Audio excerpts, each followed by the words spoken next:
Don't forget to like, comment, share and subscribe, and do consider supporting the channel via PayPal or Patreon. You'll find the links in the video description.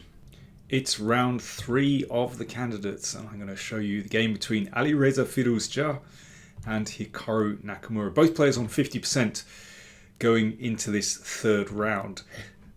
Firouzja, very interesting so far, including this game as we're about to see. He's playing really sharp opening lines. He's come to this tournament very well armed. Now, this game starts off as a very orthodox Queen c2 Nimzo, and this line can fizzle out sometimes, but sometimes it gets really sharp, and that's what happened in this game. Hikaru Nakamura, very experienced in this line. Firouzja, not so experienced. You know, I think of him more as an e4 player. So, you know, it's quite clear that in these months where we haven't seen him playing, he's been working very hard. Queen a4. And for black, the problem in this variation is this pin. You know, this is very annoying.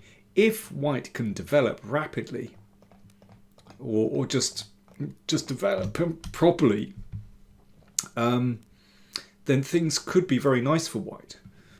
Particularly as this pawn gives white a little space in the centre.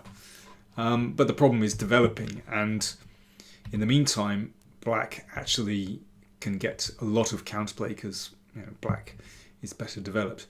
The normal move here, in fact, the move that most computers recommend, is e3. Nakamura has a lot of experience with that move. But Queen c2 from Firouzja. So this is already a little bit unusual. c5. So black breaks in the centre, and now white has to be a little bit careful because, you know, development is really poor. These pieces need to get into the game. e4. Bishop takes. So now white can't castle, but this pawn has shot up the board and prepares to come to e5, exploiting that pin. And that's why in this position black must play g5. Now, of course, playing a move like this is extremely risky. If you've got to do it, you've got to do it. But you can see that black's king is starting to get very exposed. Now, if the bishop drops back, then actually black is going to be fine here. Remember, white cannot castle. If you could just flip the king over here, that would be very nice. But after this move, well, black is more than fine in this position. In fact, this has been played before. But here, black should play queen b7. It's a very nice move, actually. And there is potentially, options to attack that pawn with the queen here, and obviously pawn takes pawn as well, opening things up for the queen. Queen b7 is a great move. After g5, well, it's clear that Firouzja had anticipated this. He was playing his moves pretty much instantly, and now we have a fascinating position on the board where this pin is painful for black. You can see, you know, you need a dark squared bishop here. You need a bishop on g7, or, you know, if we could put bishop on e7, then black would be okay. But here, this is really tough for black to kind of extricate himself. And I think it was at this moment that Nakamura just went into the tank here and thought for over an hour. I mean, very soon he was over an hour down on the clock, and Firouzja was moving more or less instantly. And afterwards, Nakamura said that he realised, well, to stop pawn to e5, he could have made a move like e5. But he was very wary of playing like this, because the centre is fixed. That means you can't easily get through to white's king. And then white can switch across with the rook. The queen will come across as well. There's also f4, don't forget that move, to bring rook number 2 into the game. Now, this is really tricky. And basically Nakamura said on general principles, he didn't want to go in for this because, well, one, Firouzja was really well prepared. You get one move wrong with black and you get crushed. So instead he made a practical decision to play knight here. And if e5, well, this needs a lot of calculation actually, but basically this should be okay for black. I mean, there are, very long lines here, but black should be okay there. But almost instantly from Alireza, queen c1. With the idea of if pawn takes pawn, then bishop h4, and that queen can move into the attack. And don't forget the rook as well. So it's really dangerous. So Nakamura played rook takes. He's very well aware that exchanging pieces could help him. He didn't want to leave this rook so it could possibly swing across. So rook takes, again, a very practical decision. And here, a really big moment in the game. Perhaps, well, you'd like to have a think. What would you play with black in this position? Black to play.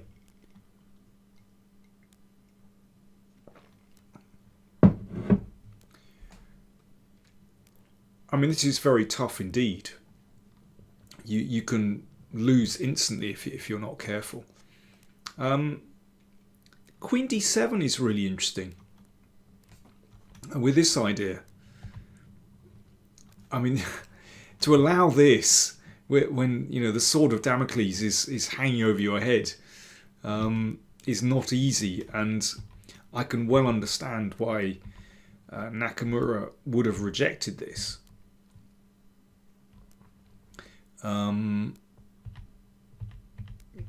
The king gets checked across the board, and king takes, and the king comes here. The king is going to hide.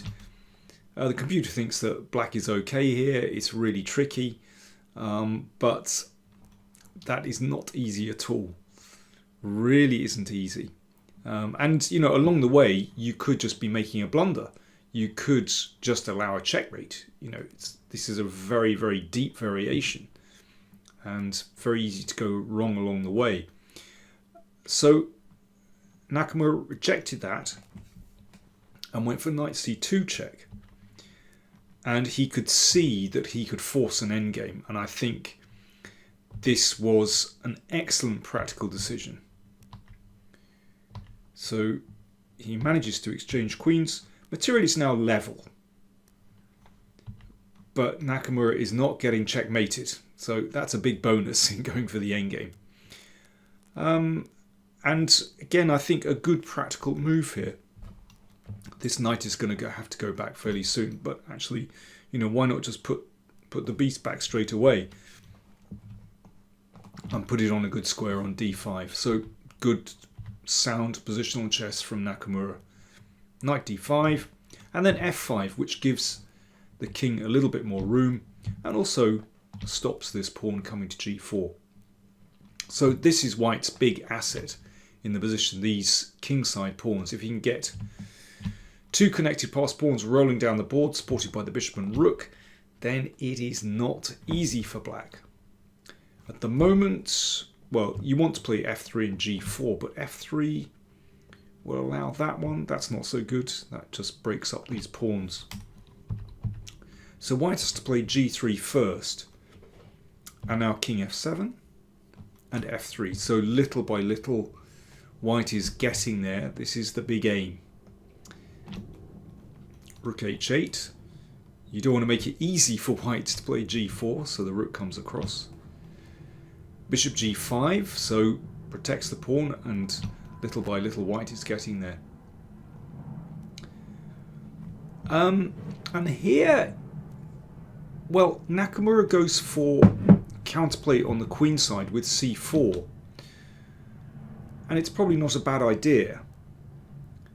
But e5 is actually the clearest way for black to play with these, well, just claiming space in the centre. And if g4, king e6, I mean, this looks extremely healthy. And if h5, then there's a good move here. And, well, not rook g8. This doesn't actually win a pawn because of h6. And if it, well, black is still okay here, but definitely not rook takes, and then the pawn goes through. But after h5, watch those pawns. Knight f6 is a good move. Attacking this one. And yeah, you can see that black is very solidly placed here. You know, it's a problem for white that this king takes an age to get into the game, actually. You know, it's playing, taking no part in the proceedings at all on the king's side. And black should be okay there because the endgame, basically black is fine in the rook and pawn endgame because black has control in the centre, basically. So e5 was definitely the clearest move. But instead c4, and now the game becomes very sharp because, you know, black has counterplay on the queen side, but is it sufficient? And white is pressing on the king side. Rook d1 is a good move. So pressure on the knight, and that threatens to take on f5. So basically black has to exchange here. And now there are two clear connected passed pawns on on the king side. Also the f file is open, which could be useful for white. a5, h5, the pawn's rolling on. Rook g8. Okay, now it's getting critical again. Bit of pressure here, but rook check. King goes back. That's rook check is a really nice move because it forces the king to make a decision. You know, if it goes this way, well, I mean the pawns can still advance, and you know the rook could switch back and gain a tempo maybe here. So you know it's awkward for black here. Nakamura put the king back on e8, but you know it's a little bit far away from these ones. And h6, this tactic again. So if rook takes bishop, h7, the pawn goes through. So rook f8, and this is a big moment in the game. What should white do? Exchange rooks or something else? Well, after not too long, Alireza decided to exchange rooks. He had a huge time advantage. And maybe he could have invested a little bit more time here to sort of work out the details, but it's not clear whether white is winning this position or not, but it looks like playing rook g1 or rook h1, avoiding the exchange, could be better. So rook g1, for example, king f7, king really needs to come over to blockade. Bishop d2, now that could be very annoying, and certainly if black plays b4, then you check. King has to keep hold of the rook, and rook c1, and this is actually very good for white because this pawn is dropping, and one of these pawns is dropping. Black can't hold everything together. It's too much with this pawn h6. Black can do better though. After bishop d2, king g6. It's still not clear, this position. And then after this one, rook e5, king c2. White is better, but still not clear cut. But Firouzja must have thought he was winning after he exchanged rooks. And he played bishop d8, and at first glance this does look really strong. Attacking the pawn. Pawn comes to a4. G5, got to stop pawn coming to G6, so king F7, looking to blockade. H7, throwing its queen, king G7, and G6. First glance, it looks just like a disaster for black. You know, if that knight moves, then bishop F6 check, wins. King takes, you get a queen. And, you know, what else can black do in this position? I mean, what about E5? Well, then the king is going to shuffle across the board. Watch this. So black can really only wait. The knight controls these squares. Pawn controls these squares. So the king has to find a way through. But it can do like this. Got to be careful, not this one, because the knight can check and take here. But you can avoid the knight checks and slowly just come up the board. And there's some very important tactics here. It gets really, really sharp. So, for example, if E4, then the king goes back here, bishop here, and you can maneuver this one in here. That's good. Big question is, what happens if black makes a break on this side of the board? In fact, white is winning this one. Remember, you can't move the knight because of the check. And if A3, the bishop comes all the way back, it looks terrible on B2. Actually, it's really strong. Stops the pawn and prepares C4.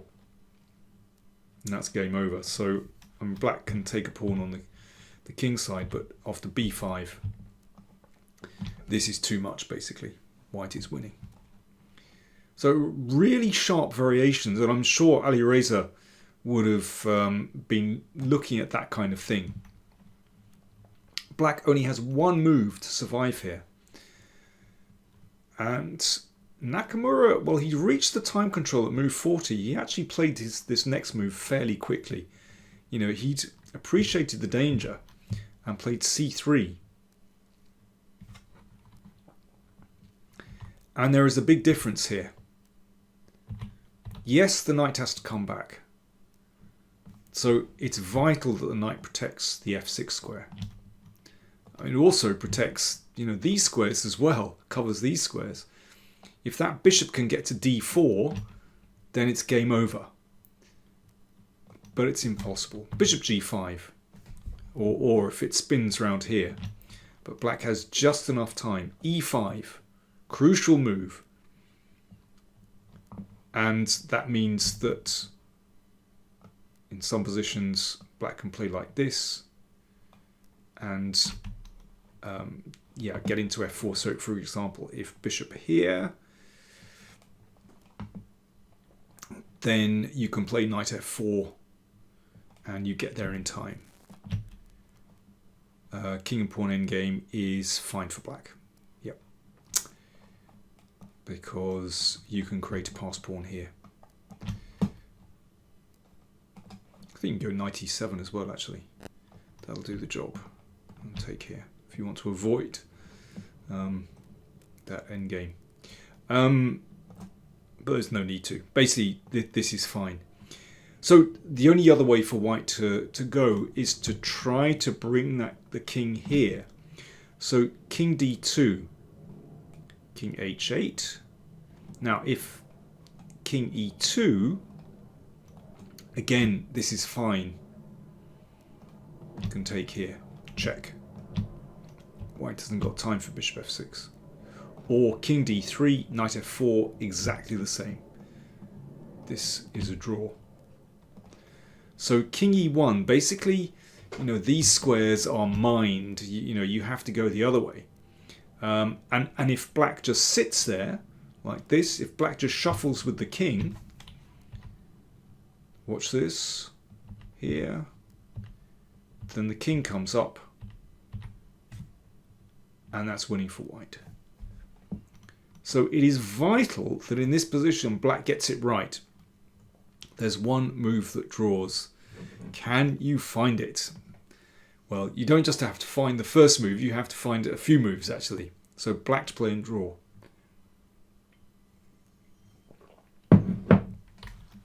B4 has to be taken. A3.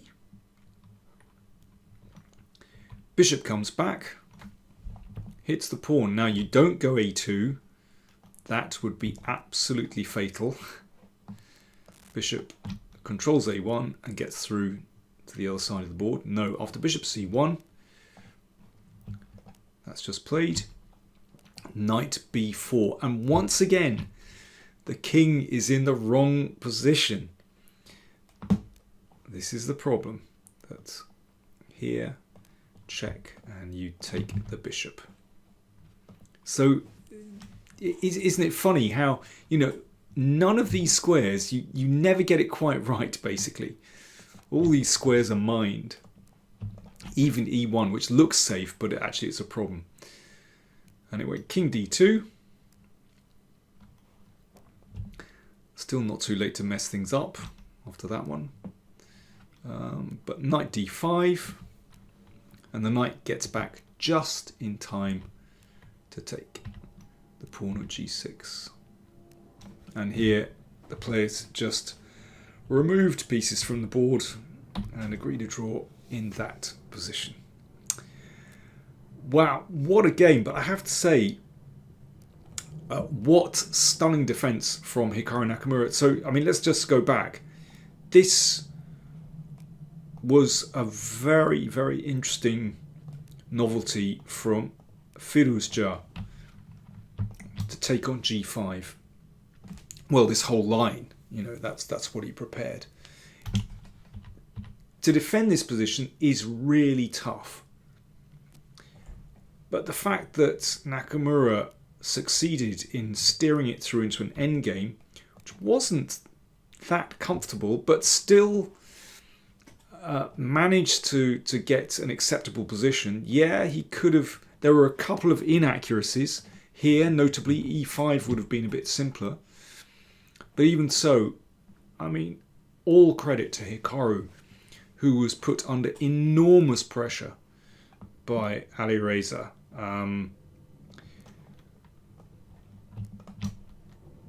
Just to get to this position was an extraordinary feat, and he realised that rook f8, after the exchange of rooks, the position would be a draw. So should Firouzja have done better from this position? Well, he had enough time. It's easy to say this with hindsight when I'm sitting here in my office, but yeah, he should have invested more time to check this endgame to see whether it was drawn or not. And yeah, play something else like rook h1 or rook g1 to keep some chances alive. But it was very tight indeed. Great game. All the games, in fact, in round 3 were drawn. Ding missed a chance against Rapport. It was extremely difficult, actually. So, standings. Caruana and Nepo on 2 out of 3. Duda, Firouzja, Rapport, Nakamura on 1.5. And Rajabov and Ding on 1 out of 3. Monday is a rest day. I'll see you back on Tuesday for round 4.